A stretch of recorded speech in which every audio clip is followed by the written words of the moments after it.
Merci au lieutenant-colonel David Hanotel, représentant de la Fédération nationale des sapeurs-pompiers de France. Merci d'être là. Bonsoir. Et merci à Karine, un témoin de l'explosion. Merci à vous deux. Karine, je vous sens pas bien. Hein.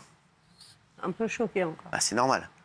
Vous allez voir, l'explosion a eu lieu au 277 rue Saint-Jacques à Paris, à l'American Paris Academy, une école américaine. Et regardez la façade de l'établissement, c'est totalement effondré. Donc on comprend que vous soyez choqués. Regardez. Lorenzo, viens.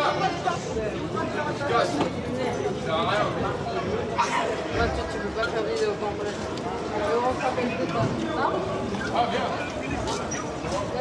le feu, ça blague pas. Impressionnant. Ça bloque pas du tout. Alors, qu'est-ce qui peut déclencher ce type d'explosion, lieutenant-colonel? Alors les hypothèses restent pour l'instant soumises à interrogation. On est plutôt sur une hypothèse d'événement et d'explosion liée au gaz. Il y a plusieurs témoignages qui font état d'une odeur persistante de gaz dans le quartier.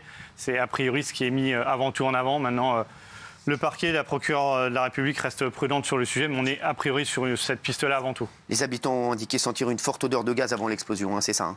Tout à fait, sur quelques minutes et une violente explosion qui en plus a été combinée à un incendie, ce qui a rendu encore plus compliqué l'action des collègues de la brigade des sapeurs-pompiers de Paris dans les premières minutes. Fort heureusement, l'incendie a rapidement été circonscrit, a diminué d'intensité, ce qui n'avait pas été le cas à Marseille, on le sait, au mois d'avril, sur l'explosion rue de Tivoli, qui avait duré plus longtemps. Alors, les pompiers ont fait de leur mieux, et ont été très rapides. Bravo à vous encore. Hein. Vous étiez plus de 270 sur les lieux. Regardez.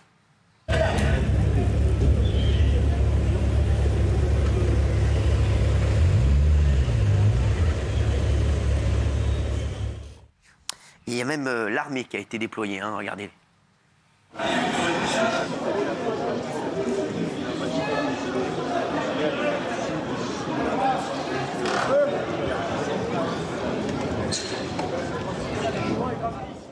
Alors, apparemment, le feu sera actuellement circonscrit. Qu'est-ce que ça veut dire, en fait?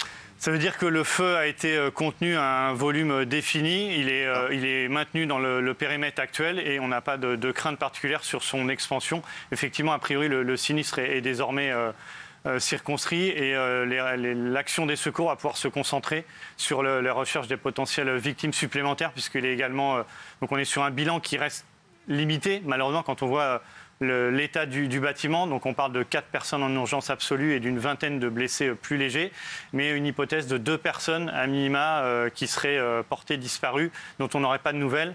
C'est un bilan qu'il faudra bien évidemment consolider tout au long de la soirée et peut-être encore plus tard. Alors pourquoi on a évacué tous les habitants des immeubles voisins en fait? Alors on les a évacués pour 2 raisons, parce que suite à une potentielle explosion due au gaz, il peut y avoir, le gaz va s'échapper, il va y avoir des poches de gaz qui vont se former dans les bâtiments, le bâtiment en question et les bâtiments adjacents. Et puis on a également, bien évidemment, suite à la violence de l'explosion, vous voyez l'état du bâtiment, vous voyez, on avait des images également qui circulaient sur le bâtiment d'en face où le feu s'est propagé de par la violence de l'explosion. On a des fragilités qui se mettent en place. Donc on l'avait vu une fois de plus à Marseille où les bâtiments environnants avaient été évacués, sont encore pour certains inhabités.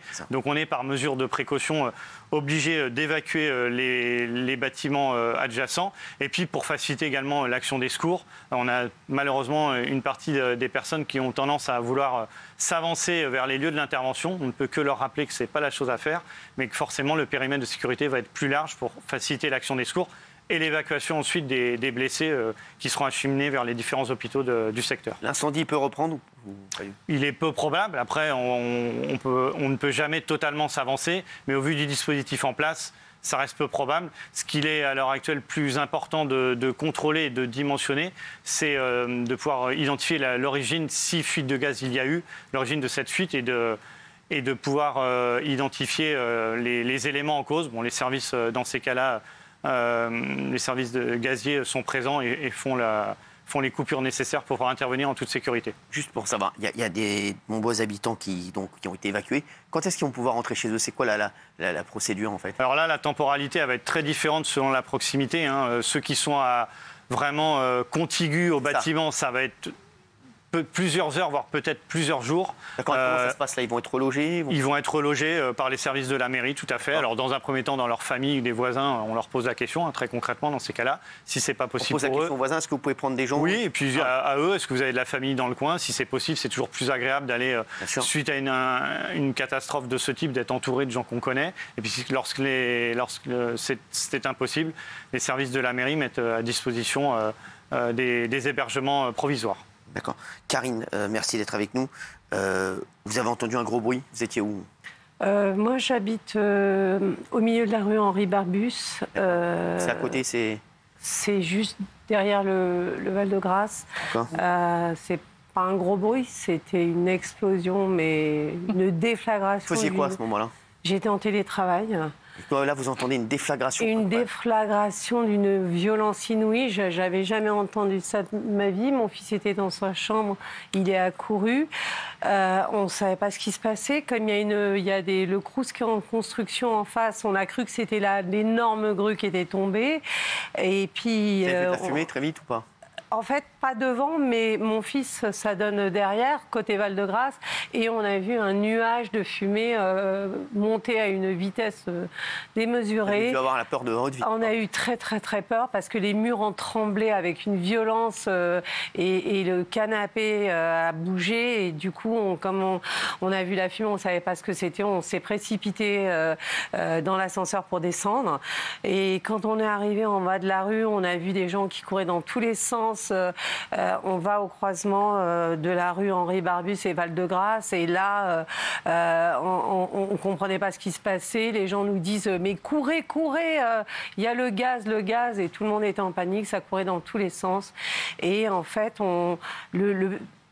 en même pas 10 minutes, il y a un périmètre de sécurité qui s'est déployé. L'armée, les pompiers, les policiers, des infirmiers. Enfin, comme on est à la proximité de Cochin, de maternité de Port-Royal, tout un périmètre. Ils ont bouclé absolument tout le quartier. Et moi, je ne suis pas rentrée chez moi depuis parce qu'on ne pouvait pas jusqu'à maintenant, enfin jusqu'à mon départ. Vous êtes descendu quand même pour... Parce qu'on a eu peur, on ne savait pas ce que c'était. Vous êtes descendu voir et tout de suite vous avez... Pas voir, on ne savait pas si on était en sécurité vu qu'il y avait ces notes énormes. C'était une grosse explosion, on ne savait pas ce qui se passait. Vous avez cru un attentat ou pas? Vu la violence de l'explosion, sur le coup, oui. Ouais, vraiment. Sincèrement, j'ai vécu adolescente les attentats à Saint-Michel et on avait le sentiment de revivre ça sur le coup. Mais bon, on ne savait pas, on ne voulait pas tirer de conclusion. Alors, est-ce que d'autres immeubles peuvent s'effondrer ou pas du tout? Alors, il y a toujours un risque face à la violence de cette explosion. On est sur des bâtiments qui ont un certain âge, voire un âge certain. Donc il y aura dans un premier temps les actions des secours sapeurs-pompiers vont être de localiser d'éventuelles victimes, mais également de pouvoir commencer à étudier d'un peu plus près la structure, parce que les sauveteurs, il faut également qu'ils travaillent en sécurité. Et puis il y a tout un dispositif et tout un processus qui va se mettre en place avec la visite d'architectes et les vérifications nécessaires pour bien évidemment réintégrer les habitants uniquement dans les bâtiments qui ne présenteront pas de danger. Karine, on vous sent vraiment... vous êtes à plat. Ouais, un peu choquée. Ouais, parce qu'à un moment donné, mon fils, je l'ai perdu et... Il a quel âge votre fils? 16 ans. Ouais, donc là, il est... Non, mais ça va, il est en sécurité. Mais je suis choquée pour les gens, surtout, qui sont là. Vous avez vu des gens sous les décombres Non, j'ai pas vu. On n'a pas vu. On a vu juste un nuage de feu et de fumée. Et on ne pouvait pas accéder...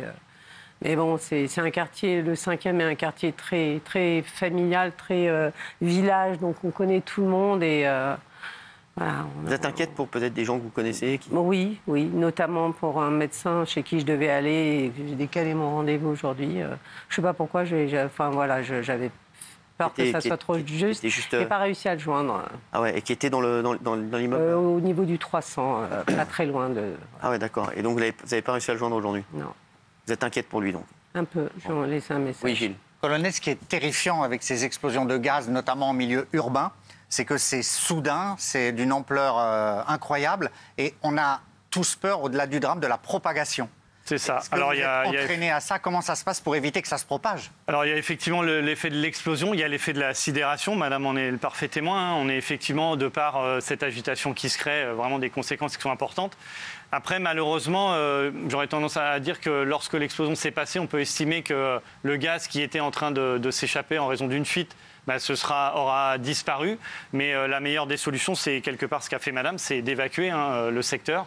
Nous, on va pouvoir arriver sur les lieux. On a des appareils de mesure en complément des services de Gaz de France ou de GRDF qui vont également compléter. Mais ça va passer par des campagnes de mesure, effectivement, pour identifier d'éventuelles autres poches de gaz. Mais il y a cette gestion des premières victimes, de l'incendie et également de pouvoir intervenir en sécurité, même si c'est notre métier avant tout, on est aussi là pour prendre des risques de temps en temps, mais surtout d'éviter à la population qui serait encore présente dans le secteur de subir une deuxième explosion. Alors, la plupart des habitants étaient bien sûr sous le choc. De nombreuses personnes âgées se trouvaient proches du lieu de l'explosion. Cette dame a reçu des débris chez elle. Regardez, son état a même obligé BFM TV à rendre l'antenne. Regardez. Il y avait des gens, j'ai entendu aux nouvelles qu'il y avait... On va peut-être vous laisser... qu'ils avaient emmené à minima 4 blessés graves. Et alors, pour vous, dites-nous, qu'est-ce qui va se passer? Vous pouvez peut-être pas rentrer chez vous tout de suite pour dormir? Vous allez chez votre sœur? Ah, ok. Non, on va vous laisser. On va laisser la dame se reposer parce qu'elle est assez choquée. Donc, voyez, c'est ce que je vous disais, les gens qui ont vécu ça sont assez choqués. On va appeler les secours, donc on va vous rendre l'antenne. Karine, c'est vrai que quand vous voyez ça, vous... Je comprends. On est abasourdis. On se sent vraiment abasourdi, vraiment total. Ouais. Mais je voulais saluer en tout cas le travail ils ont été incroyables. En 10 minutes, ils ont pris... en 10 minutes, vous avez vu tout de suite Même pas 10 minutes, il y avait tout le cordon de sécurité. Ils nous ont demandé d'évacuer. Ils ont contrôlé toute la population parce que toujours des voyeurs qui veulent filmer, des choses comme ça. Et ils ont fait vraiment un travail incroyable. Que ce soit les pompiers, les militaires, les policiers... vous allez aller où? Les médecins. Vous allez aller où? Je pense qu'on va pouvoir être autorisé bientôt à rentrer normalement. Oui, vous pensez que vous allez réussir à dormir? Je ne sais pas. Ouais, c'est compliqué. C'est compliqué. Ce qui est important, c'est qu'on l'a vu là avec la personne, c'est qu'au-delà des blessures physiques, dans ce cas de figure-là, sur des événements aussi brutaux qui touchent au lieu d'habitation également, c'est pas anodin. Il y a les blessures psychologiques et il y a beaucoup de gens certainement, effectivement. On avait parlé une fois de plus, je me répète, sur l'explosion de Marseille, mais il y a énormément de gens qui seront certainement, qui auront un besoin d'accompagnement dans les prochains jours, les prochaines semaines. Il ne faut surtout pas hésiter à en bénéficier, c'est tout à fait compréhensible.